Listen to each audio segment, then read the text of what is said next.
The Prime Minister of Japan visited the site of the 1941 bombing of Pearl Harbor today. He was joined by Barack Obama, who himself visited Hiroshima earlier this year. Shinzo Abe issued no apology. Obama didn't either during his visit to Japan. But as Karen Pauls reports from Washington, the two leaders hope the appearances show a strong alliance. This is the first time the leaders of two former adversaries are together, visiting what, to many Americans, is sacred ground. Japanese Prime Minister Shinzo Abe and U.S. President Barack Obama spoke about the importance of choosing reconciliation over retribution. There is no end to the spiral where hatred creates hatred. The world needs the spirit of tolerance and the power of reconciliation now. It is here that we remember that even when hatred burns hottest, we must resist the urge to demonize those who are different.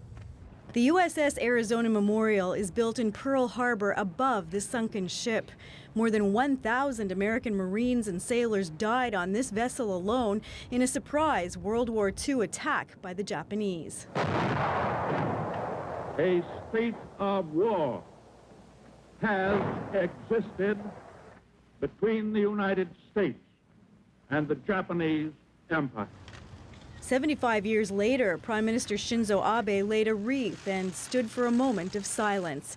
His aides said he prayed for the dead, but Abe did not issue an apology.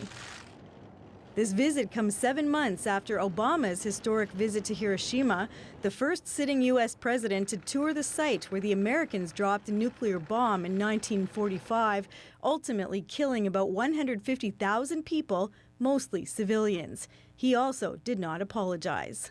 And for these veterans attending the ceremonies, it's a moment they never expected to experience. I think this is a great honor, and I'm proud to be here. I'm very overwhelmed and very excited to be here.